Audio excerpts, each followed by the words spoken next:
सुप्रभात। अपने अध्ययन क्रम को आगे बढ़ाते हैं। यहाँ शुकनास चंद्रापीठ से कहता है, जब वो गुरु के उपदेश का महत्व बता रहा है और ये कह रहे हैं कि व्यक्ति के लिए, पुरुष के लिए गुरु का जो उपदेश है वो किस प्रकार से उसके जीवन में महत्व रखता है, उसके लिए जागरण का कार्य करता है।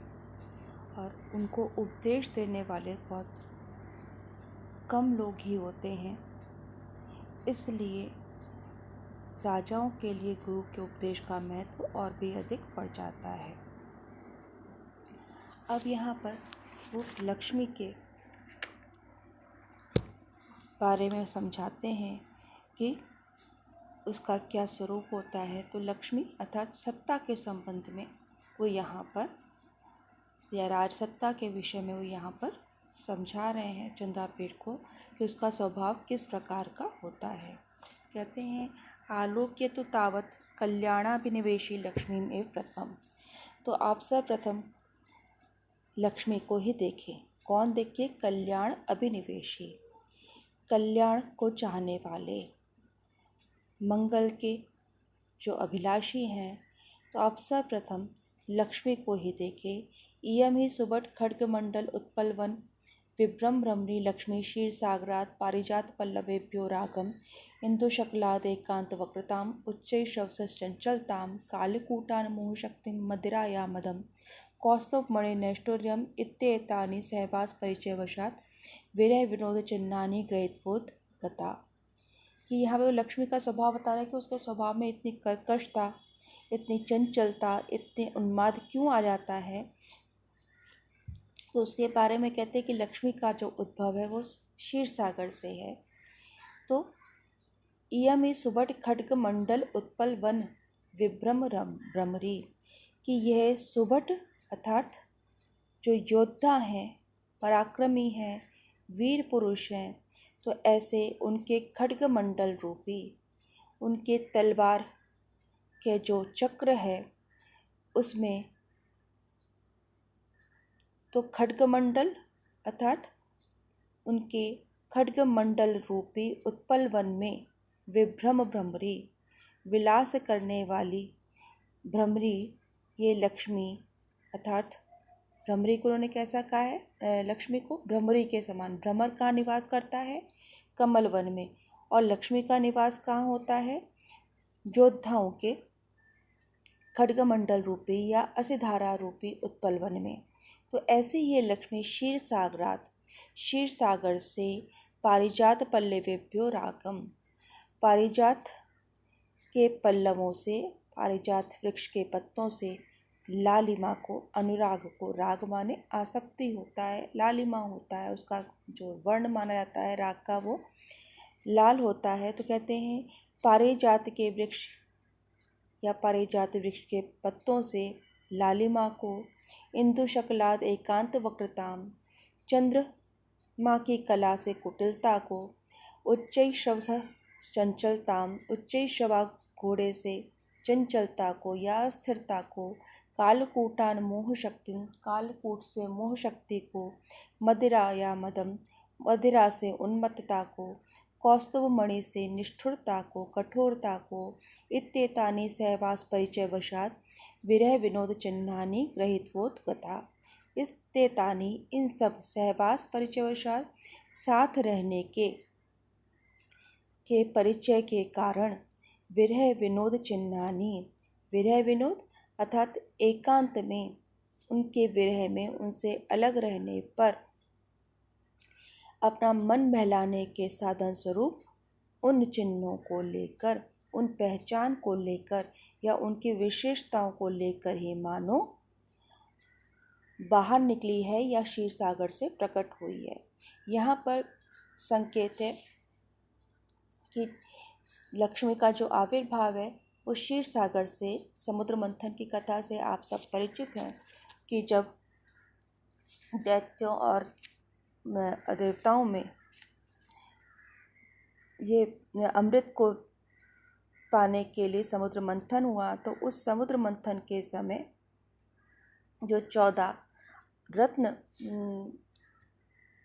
क्षीर सागर से निकले थे, उन क्षीर सागर से निकलने वाले 14 रत्नों में है विष भी है, कामधेनु भी है, उच्चैश्रवा घोड़ा भी है, ऐरावत हाथी भी है, कौस्तुभ मणि है, कल्पवृक्ष है, जैसे यहाँ पे पारिजात पल्लव का है, अप्सराएं हैं, 5 जन्य जो शंख है, शारंग धनु है, चंद्रमा, लक्ष्मी और वारुणी, धन्वंतरी जिनके लिए धनतेरस मनाते हैं, और अमृत। ये 14 रत्न क्षीर सागर से निकले थे। इसमें से अलग अलग देवताओं को इन रत्नों को अर्पित किया गया था। जैसे विष को जो है वो नीलकंठ महादेव, यानी कि महादेव ने जब उसको कंठ में धारण किया तो उनका कंठ नीला हो गया। उच्चैश्रवा घोड़ा है, कामधेनु है, ऐरावत हाथी है, कल्पवृक्ष है, अप्सराएं हैं, ये सब स्वर्ग में इंद्र को अर्पित कर दिए गए थे। इसी प्रकार से विष्णु को जो है कौस्तुभ मणि दी थी। तो ये अलग अलग, लक्ष्मी को भी विष्णु ने धारण कर लिया था। तो इस प्रकार से इन रत्नों का उत्पत्ति की जो कथा है, तो यहाँ वो कह रहे कि उत्पत्ति से पूर्व, जन्म से पूर्व ये सब क्षीर सागर में ही समाहित थे, उसी में थे, उसी का मंथन करने से निकले हैं। तो साथ रहने के परिचय कारण मानो जब वो वहाँ से निकली तो अलग होने के, तो एक दूसरे के स्वभाव को, एक उनकी प्रकृति को, इन समस्त और रत्नों की प्रकृति को आत्मसात करके ही वो प्रकट हुई है। इस कारण इसके स्वभाव में इस प्रकार की चंचलता, अस्थिरता, उन्माद, कुटिलता, ये सारे के सारे जो विशेषताएं हैं वो उसके स्वभाव में प्रकट होती हैं, लक्ष्मी के स्वभाव में प्रकट होती हैं। ना ही एवं विदम अपरिचितम इहि जगति कंचित अस्ति यथा इयम अनार्या। इस संसार में इस दुष्टा के समान कोई भी अपरिचित नहीं है, कोई भी नीच इससे बढ़ कर के नहीं है। यहाँ पर उसके उस स्वभावगत विशेषताओं का कारण बताया है कि वो किस प्रकार से क्षीर सागर से जब प्रकट हुई तो किस प्रकार से उसने अपने साथ रहने वाले अपने सहोदरों के स्वभाव को उसने आत्मसात कर लिया, जो उसके स्वभाव बन गया। अब उसी क्रम में यहाँ पे जो कह रहे हैं कि मानो वो उनके विरह, जो उन्होंने कहा कि अकेले रहने के, मन बहलाने के साधन के रूप में लेके प्रकट हुई, तो यहाँ पे उत्प्रेक्षा अलंकार है। अब आगे देखते हैं, लब्धा भी खलु दुखेन परिपालिते। प्राप्त होने पर भी इसका जो पालन है, इसका संरक्षण है, वो अत्यंत दुखपूर्वक, कठिनता से किया जाता है, अर्थात कठिनता पूर्वक ही इसका रक्षण किया जा सकता है। दृढ़ गुण संदान निष्पंदी कृतापि नश्यति। दृढ़ गुण संदान अर्थात दृढ़ जो मजबूत है, ऐसे गुण माने रस्सी, तो रस्सी के पाश में निष्पंदी कृतापि, निष्पंद किए जाने पर भी, उसमें स्थिर किए जाने पर भी, निश्चल किए जाने पर भी नष्ट हो जाती है। उद्दाम दर्प भट सहस्र उल्लासिता असिलता पंजर इव विद्रतापि अपक्रामति। उद्दाम दर्प भट सहस्र, सहस्त्रों उत्कट योद्धाओं की असिलता रूपी पिंजरे में धारण किए जाने पे भी, पकड़े जाने की पर भी अपक्रामति, वहाँ से निकल जाती है। मदजल दुर्दिन अंधकार गज घटित घनघटा परिपालिता भी प्रपलायते।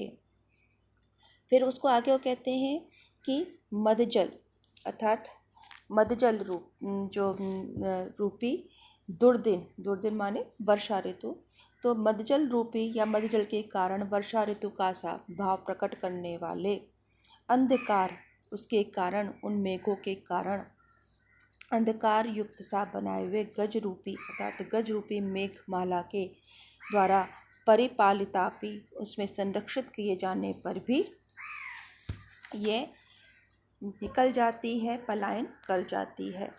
यहाँ पर जब वो हम कहते हैं तो अनेक जो उत्कट कोटि के या श्रेष्ठ कोटि के जो हाथी हैं वो राजाओं के दरबार में रहते हैं, तो ऐसे उन जहाँ पर सैकड़ों ऐसे हाथी जिसके सभा मंडप में विराजमान हों, तो उन हाथियों की श्रृंखला में स्थिर किए जाने पर भी जिनके उन उत्कट कोटि के हाथियों की पहचान क्या है, उनका मज्जल प्रवाहित होता रहता है। उस मज्जल के कारण और जो हाथी हैं उनके वर्ण के कारण वहाँ पे ऐसा लगता है मानो मेघमाला सी वहाँ पर व्याप्त हो और उससे निरंतर वर्षा हो रही है। तो ऐसे हाथियों के द्वारा संरक्षित किए जाते हुए भी वहाँ से निकल जाती है। हाथी को, गज को लक्ष्मी के साथ युक्त किया जाता है, वैभव का प्रतीक होता है। गज लक्ष्मी उसका एक रूप भी है। यहाँ उसी ओर संकेत दे रहे हैं।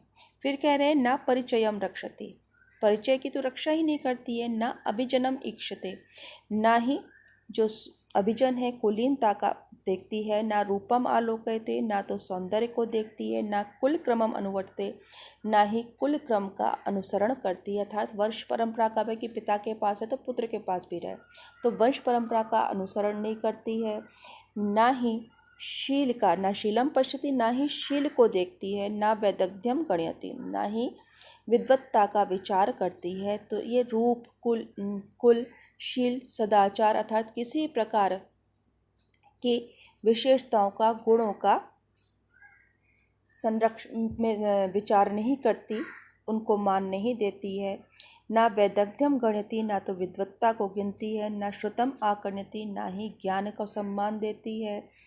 ना धर्मम अनुरुध्यते, ना ही धर्म का अनुरोध करती है, अर्थात धर्मनिष्ठ व्यक्ति के पास भी नहीं रहती। ना त्यागम आद्रियते, ना ही त्याग का आदर करती है। ना विशेषज्ञताम विचार्यति, ना ही विशेषज्ञता का विचार करती है, अर्थात व्यक्ति की किसी विषय में यदि उसका ज्ञानी है तो ये उस विशिष्ट ज्ञान वाले व्यक्ति के पास भी नहीं जाती है। ना आचारम पाल्यते, ना ही सदाचार का पालन करती है। ना सत्यम अनुभूत्यते, ना ही सत्य को स्वीकार करती है या जो सन्मार्ग पर चलने वाले हैं, ना ही उनका ही ये ध्यान रखती है, उसका अनुमोदन नहीं करती है। ना लक्षणम प्रमाणीकरोति, और ना ही लक्षण को अर्थात जो लक्षण है व्यक्ति के अंदर यदि कोई विशेषता है तो उन सदलक्षणों का ही विचार करती है, उसको प्रमाण मानती है कि ये व्यक्ति जो है योग्य है तो इसके पास स्थिर होकर रह सकूं। तो इस प्रकार से जब हम इस पैराग्राफ को पढ़ते हैं, इस अनुच्छेद को पढ़ते हैं, तो हमें इस बात का बोध होता है कि ये किसी प्रकार के गुण का आदर नहीं करती है या उसको प्रमाणित नहीं करती है, उसको प्रमाण नहीं मानती है और गुण देख करके व्यक्ति के पास नहीं जाती है। और जिसे हम सद्गुण कहते हैं, जो व्यक्ति के चरित्र को उदात्त बनाते हैं, उन गुणों का तो ये बिल्कुल ही सम्मान नहीं करती है। इसको स्थिर रखने के लिए ये किसी प्रकार का, यानी कि इसके स्वभाव में जो चंचलता है उसके कारण ये कभी भी स्थिर होके कहीं नहीं रहती है। तो यहाँ पर ये उसके स्वभाव का वर्णन कर रहे हैं, उसके चरित्र का वर्णन कर रहे हैं कि जार्य सत्ता का स्वरूप कैसा होता है।